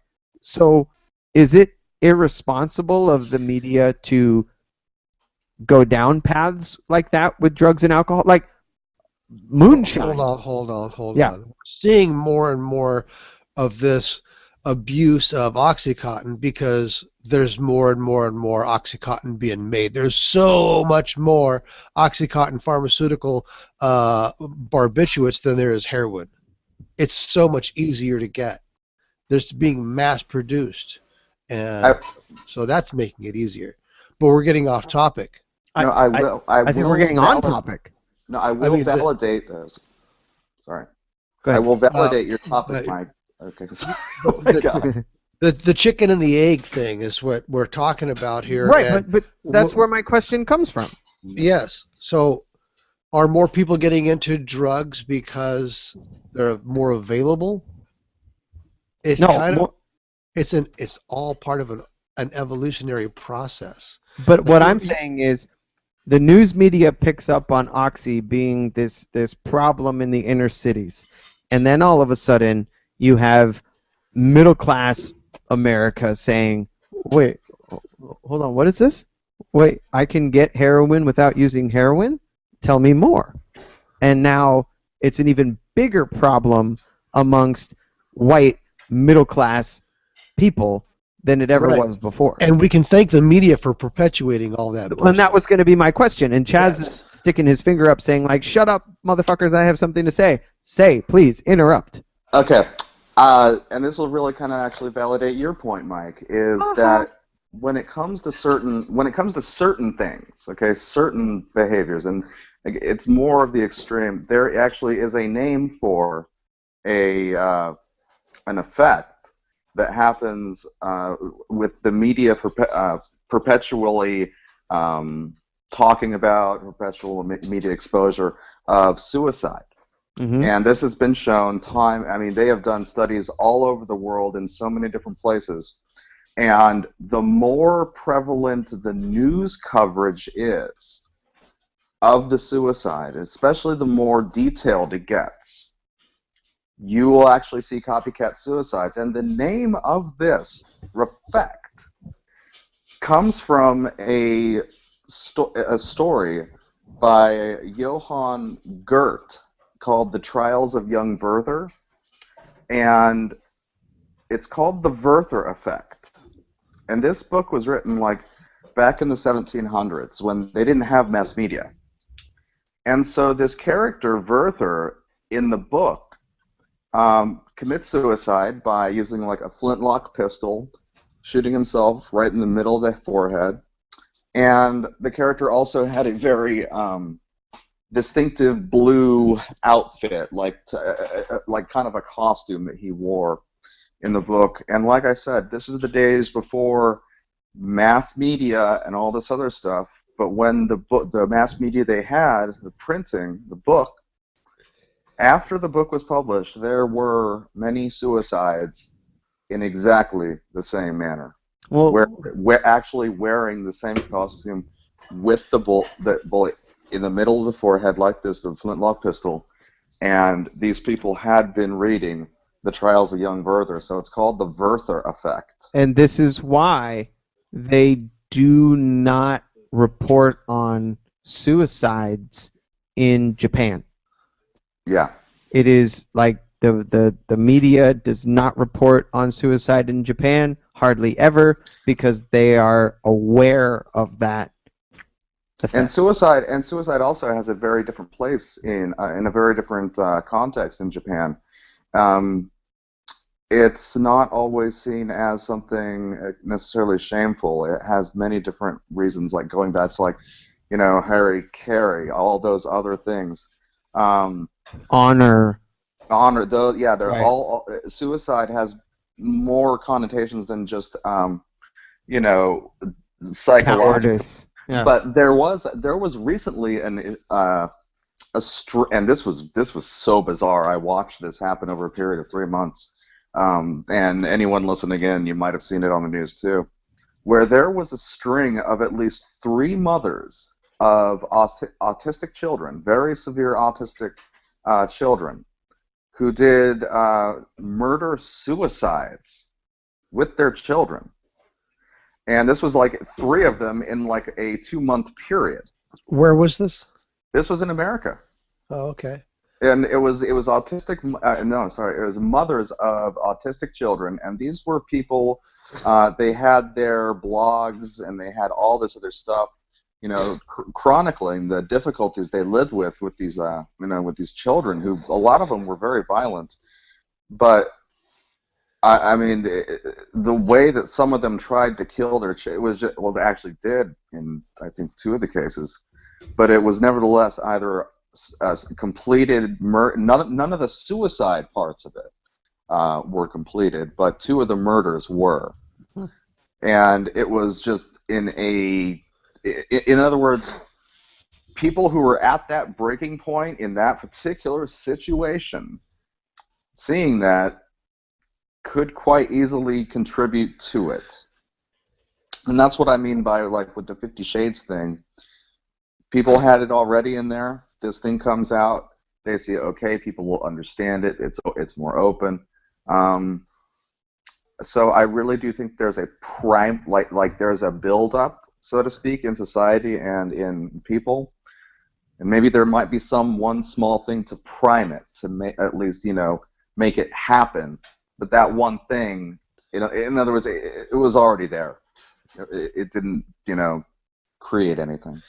That particular book, even though it just came out and somehow it made the general commercial market, that book has been written a million times. I was reading that book in different characters, different storyline, but the same kind of like cheesy pseudo, like almost porn. It's like a soft porn novel.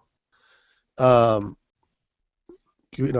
a teenager, those things were out there. They just were not in the same. You couldn't go to a regular bookstore to buy that book. You had to go to a CD bookstore to buy that book. Suddenly, somehow, 50 Shades of Grey, which is a seedy, cheesy, cheap porn, light porn book or whatever, soft porn, it somehow ended up crossing over because society had reached a point where we've all acknowledged enough of each other's open fantasies and talking about stuff, and the gay liberation movement, and everybody's coming out, and the more people come out about their sexuality, they come out about their fetishes as well, and it's all part of an evolution. And one thing I'd like to plug in here, hopefully Amazon will pay me for this, the e-reader. The electronic book. Actually, I was reading something about the popularity of 50 Shades of Grey, and they said that electronic books is actually what really created to the rise, because you could be reading anything on this thing. You can download it right here, like Robinson was saying. You don't have to go out to some CD bookstore and get it, or even to any bookstore to get it. You just download it, and you can read it anywhere. And so this actually, they said, contributed a lot to its popularity. But here is my question. 50 Shades of Grey. bondage, sadomasochism, unorthodox sex acts. These are things that, yes, very well could have already been seedlings in the mind, the greater hive mind of society. And like the gay liberation movement, there have always been gay people. It is now just more socially acceptable to be open about your sexuality. So out of the closet no longer means gay being is no longer limited to gay. It's out of the closet for all of your sexual stuff. Sure. But my question is, to take it back to the Sober Happy Hour radio broadcast and what we talk about. There is not an inherent danger with sexuality, and even somewhat wacky sexuality, right? Promiscuity. If you're practicing safe sex and you're with a consenting partner, do whatever the hell you want. But drugs and alcohol are and can be both dangerous and damaging and life ruining, and yet in the same ways that I still maintain that while there may have been a large group of people who in the back of their minds were interested in S&M bondage before 50 Shades of Grey, who were interested in funky sex acts before porn went off the rails, and those things existed, I still maintain that there are just as many people, if not more people, who sparked an interest in those things who would have never had an interest in them otherwise had it not been for the mainstream acceptance of those things. So when it comes to drugs and alcohol, and when we see the glamorization of drug addicts and alcoholics, and you even hear the term alcoholic being thrown around in social gatherings with young adults saying, "Oh man, you're so wasted, man. Like you're an alcoholic." And he goes, "Yeah, man, I'm a total alcoholic. You have no idea, and I'm proud of it," kind of thing. Like, are we, because of what I just shared with regards to the opposite group of people who had no interest, or maybe weren't even aware of, but are now interested in dabbling, trying, checking out, seeing what this is all about, are we creating that by glamorizing these things? And because 50 Shades of Grey is not dangerous the way that excessive drug and alcohol use can be, do we have any obligation, responsibility, whatever, to limit the exposure of the glamorization of those types of things to prevent how the 50 Shades of Grey book resulted in a 1,000-point increase in the interest in bondage and S&M shit? Well, That's my question.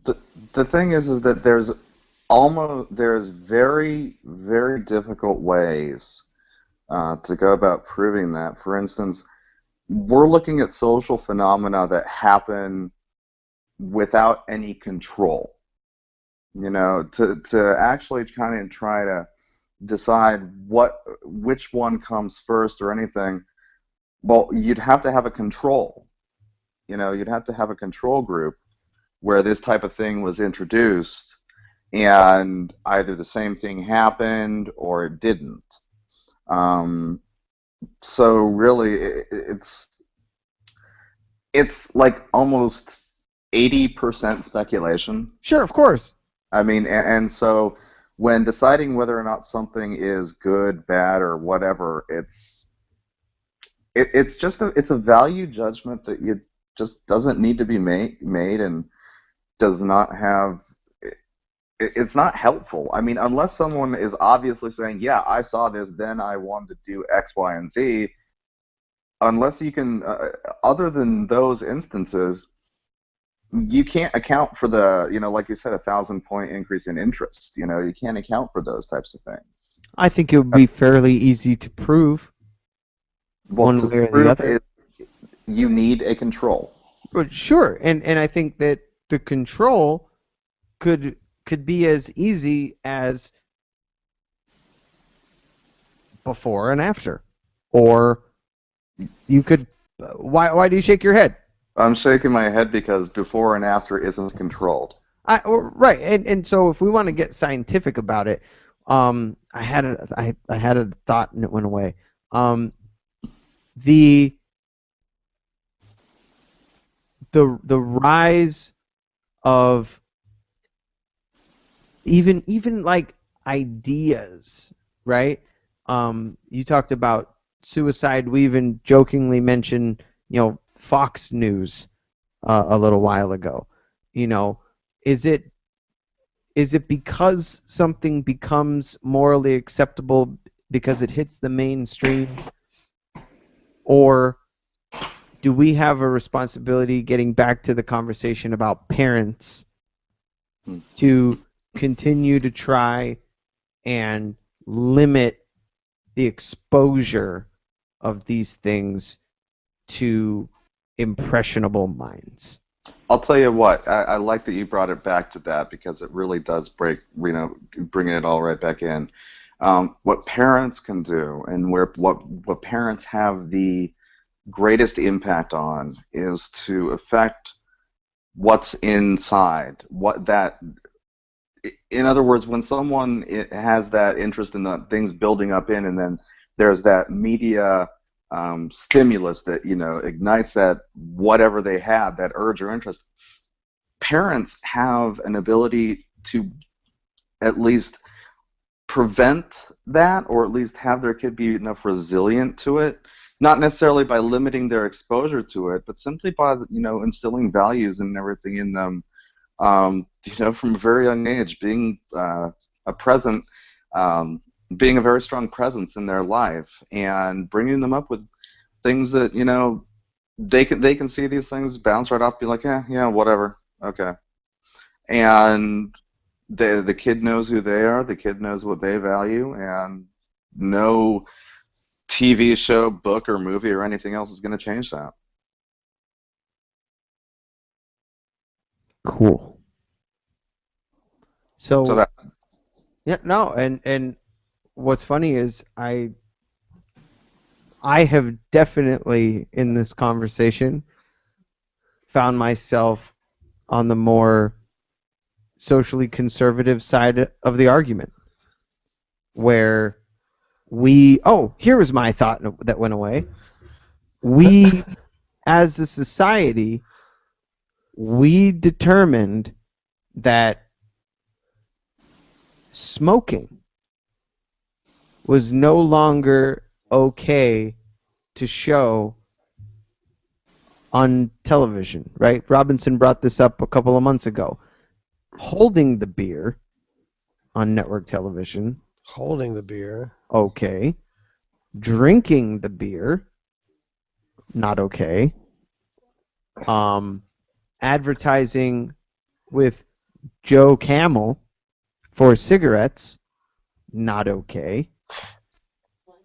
Right? So, I guess I don't know. Those to me seem like similar things. Joe Camel on a billboard enticing children and making children think about cigarettes when they wouldn't otherwise think about cigarettes. Is that just ignorant? Like, is that just a silly construct of the moral right, saying the cartoons are geared towards children. Joe Camel is a cartoon, so cigarettes are advertising to children, and that's bad. Well, when I said that the media again is emergent from society, you have to realize that the media producers, those who create media, are a very, very, very small section of that society. So what you look at when you see, what you're only really seeing is a reflection so much of what this small percentage wants. If there's a special interest group that is against showing alcohol, tobacco, and anything else on TV, and it has enough pressure onto the creators of that media, and they have enough influence, you're going to see a response, a following, and really, people, unless you point it out, people don't really notice. Oh, they don't show people drinking on TV anymore, do they? But sure enough, there was something behind going on way, way, way away between some, Mothers Against Drunk Drivers and some media producers, or some Mothers Against Drunk Drivers and I'm not talking bad about MAD here, and with some legislators. Again, we're only talking about a very small section of society. Most of society, in my opinion, really couldn't care less. So when we bring the conversation back around to the staggering increase in drug and alcohol abuse in the last couple of decades, what can we do to limit, to cap it off, to slow it down, to somehow affect positive change? Because I have a hard time with the idea that this was going to happen anyway. And maybe that's just my own ignorance. But if the media, both entertainment media and like news entertainment media, and the conversation about Oxy and how after the news got a hold of this Oxy epidemic, it just the use went through the roof.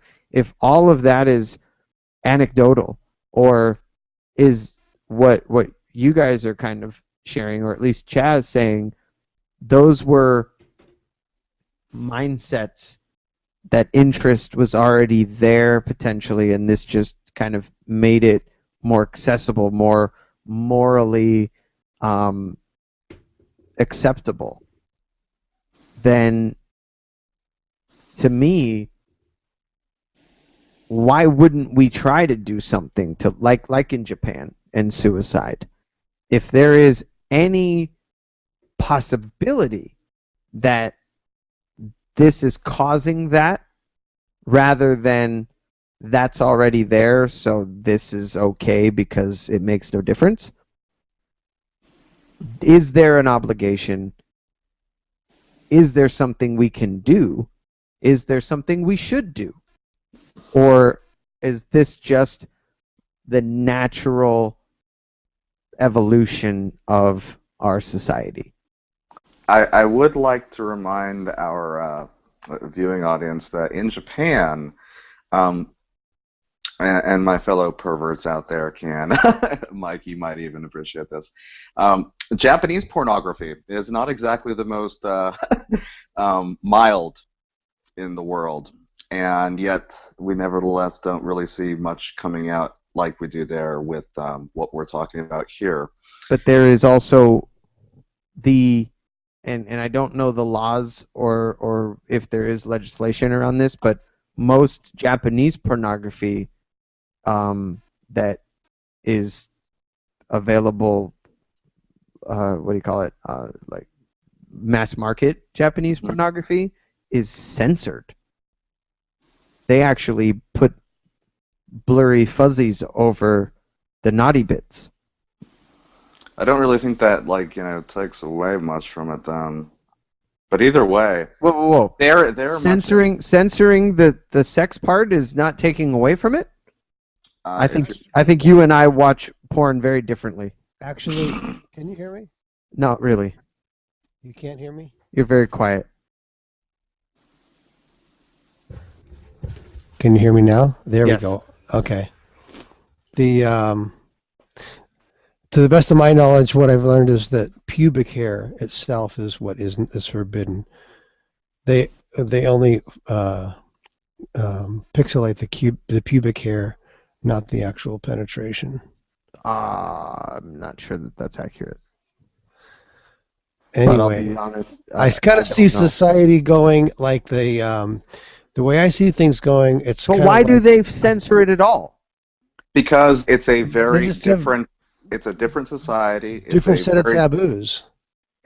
It's a very different relationship. It's the problem is, here's the problem that I see, is that as long as these things make money, as long as things like 50 Shades make money, as long as movies make money, as long as porn makes money, as long as it makes money, it's not going to stop.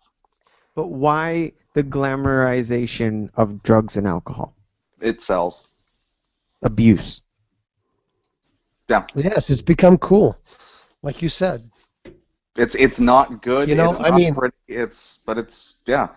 Look at the whole biker world. Bikers and tattoos. They used to be like the scum of the earth. Now they're glorified on television in shows like Sons of Anarchy. They're the new heroes. They're the new people that we look up to. And like gangsters, you know. Sure. You can buy gangster coloring books now. So bring it all the way back around. All right. Happy Mother's Day. Happy Mother's Day, because the show's almost over. And I would say that the common core of all of this conversation, from the very beginning till the very end, has been the degradation of the morals and values that parents seem to be instilling in their children. That if you are brought up with strong morals and values, you may be less likely to be enticed by whether these are social norms or they come from the media. That's neither here nor there when it comes down to it. That on this Mother's Day, I would say your obligation as a mother, as a parent, may simply come down to teach your kids not to be a piece of shit. Teach your kids to treat women respectfully. Or men, for that matter. That drugs and alcohol aren't necessarily sexy when done in excess. They're not sexy at all. Like Robinson talks about, moderation. These are things that are taught, can be taught, should be taught. And if you're relying on the media to teach your children to be good people, that's not going to happen. So this has been the Sober Happy Hour radio broadcast, coming to you live on RadioValencia.fm. Thank you so much for being with us. This was a good one. This was a good one, guys. I really enjoyed this conversation. I hope you join us next week from 12 a.m. to 2 a.m. Pacific time for the Sober Happy Hour radio broadcast, 87.9 FM on your dial in the San Francisco Bay Area. We have Rampage Radio coming up next. Thanks again to Aaron for leading in for us. That's the show, gentlemen. Happy Mother's Day. Happy Mother's Day, Mom, and to all the mothers out there. And if you or yours are considering getting sober, I highly recommend it. Good night, y'all. fucking sitting here drinking. Well, it's better, huh? Fucking horrible person.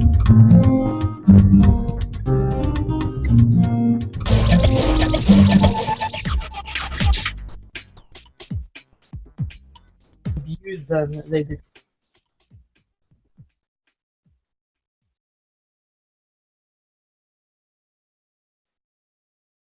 Hi. Are you still there? All right, I unmuted you. You're still I'm here. There you are. Cool. Well, Chaz already left. Oh, well. Okay. So there was a God, I was going to bring something up. I was going to say there's like this. I see the whole like the chicken and the egg thing. The way it's coming down to like getting worse. It's like the ice skater who starts to do the spinning and her arms are out wide, and the more she brings them in, the faster she spins. Mm-hmm. And until, I mean, how fast can she go? Yeah. What's the limit, you know? And eventually there's going to be a crashing point. For sure. Or a glider, you know, like we think that ever since the industrial age, we've been like, yay, we're gliding. But you know what? A glider isn't flying, it's falling gracefully.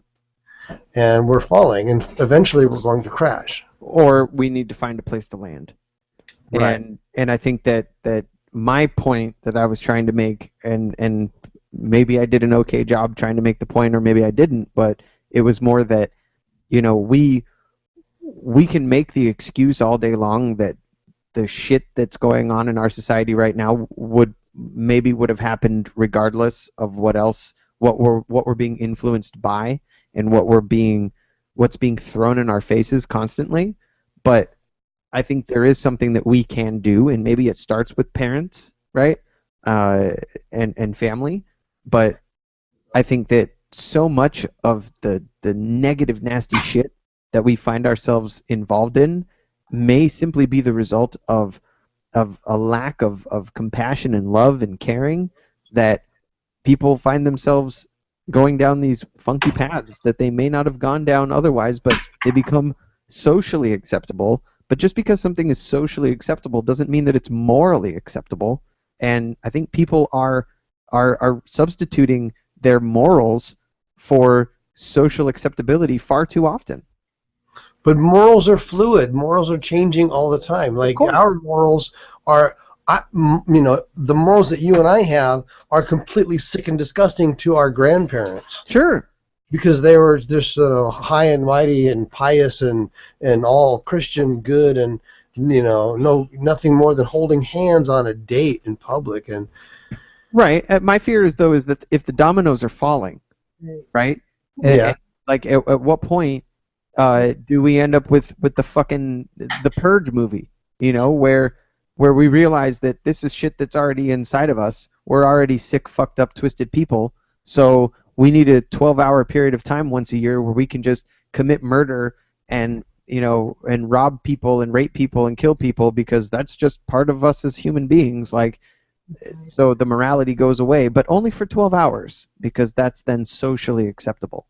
I don't know. It's weird. It's a weird conversation. I didn't see that movie, but that is the premise. That it's like, this is your time to get all your evil out of you. Humans are inherently evil, and if you bottle it up and you don't allow a release, then people will murder, rape, and kill each other just all the time whenever they want. The murder rate had gotten out of control, and the new founding fathers came along and said, well, for 12 hours, once every year, crime is legal, get it out of your system, and then crime the rest of the 364 and a half days was basically zero. And that was the premise of the movie. Or basically the backbone of the movie.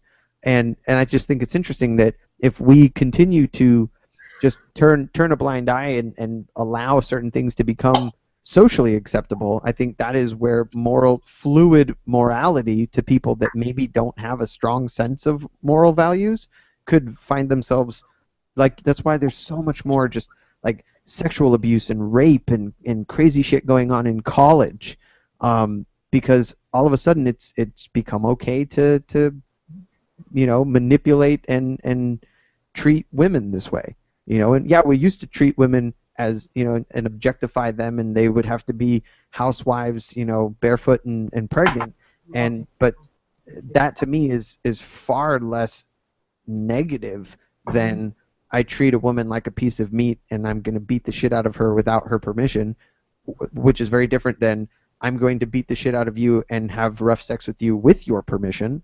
Like, to me, those are very different things. If my wife says, smack me until I bleed and, fuck me until I gag, that's very different than her being slapped and gagged without her permission, but because society says that's what sex should be now. So people have a hard time. People are fucking stupid, and as society gets dumber and dumber, they start to just believe the shit that they see. I don't know. I don't know. A little bit rougher, but I don't claim to know. On one hand, it seems like it's getting worse, but the worse it gets, the more laws we put into effect to protect these things from happening. I mean, there was once a law that said you can't beat your children with a stick bigger than your thumb. Mm-hmm. That's where the rule of thumb came from, as you know. Mm-hmm.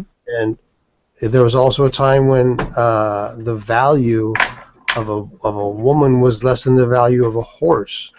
Well, there's also now currently in some Arab countries, women have to completely cover every inch of skin because the men are depraved and they're animals, and if they see skin, they'll go crazy and become these sexual deviants. And it's the woman's fault. Right, but the instances of sexual assault and rape in those countries is amongst married couples. So we're talking about rape within a marriage in Arab Muslim countries is through the fucking roof. Women being sexually assaulted by their husbands because they're not allowed to have any like you get your hand chopped off if they catch you looking at Playboy magazine. So it sits on both sides. I think there is a middle ground. And my fear with drugs and alcohol is the more that we glamorize the abuse of drugs and alcohol, the worse it will get. And then you end up with these fucking extremists on both sides. And that's never good for a society. Right. Well, as far as teaching your kids, there needs to be a bit of clever. I was telling somebody recently, I don't know if it was on the show, but somehow I seem to remember telling the story in the van on the way somewhere. Mm-hmm. But there's an old story about two Greek men who live next door to each other, and every day they go out to their fence and they talk, and they have children. One's got a boy, one's got a girl, and they've decided they want their children to marry. So how are they going to get their kids to want each other? You can't just tell them, you guys are going to get married. So they decide they're going to tell each of their own children that they are absolutely, completely forbidden any contact with the child next door. Yeah. Knowing the nature of children, that's exactly what they're going to do. Right. Secretly sneak off and see each other all the time and eventually fall in love and get married. So you have to be clever. Like, it comes back to like me taking Sabina to Skid Row when she was 8 years old. Yeah. I planted that little seed right then and there. Yeah, you can do what you want. You can live a life of no responsibility and no worries and no bills to pay, just like these people. This is what you get when you live that lifestyle. You have no bills, but you have no home. You have no food. Yeah. You have no job. You don't have to work. Nobody has to work. But when you don't work, this is what you get. Yep. And I wish somebody would have shown that to half the people in this house. Well, I thought that it was a good show. And it was a very good show, yeah. And I will cut together the podcast and get it up as soon as I can. Okay. Cool, man. I know that when we started the show, it really wanted to be more right in the middle of the whole, of drug abuse and recovery. But there are so many facets and aspects of that whole world that we're never going to run out of material. Nope. 'Cause everything is related to that somehow. Agreed. By the way, Yeah. What's that? my kombucha, I'm putting it in the seltzer bottles, the big bottles of club soda. Yeah. 2 liters. This is what I'm putting them in. And And the plastic doesn't screw it up? no, because it's already been through its fermentation, Got it. and it's good. I Sealed, so it's carbonating. my green tea kombucha is still acting stupid.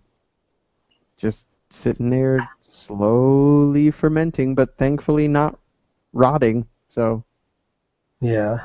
I'll just Does your be SCOBY patient look with it, good? I guess. Really? I'm sorry? Your SCOBY looks good. Scoby, yeah, it looks great. Is it white or is it clear? It's clear. I mean, it's opaque, but it's definitely not like perfectly clear. It's got some where it's dried out a little bit on the top where it hasn't been submerged, but it still looks good. And you've tasted it. Yeah, tastes like mild kombucha.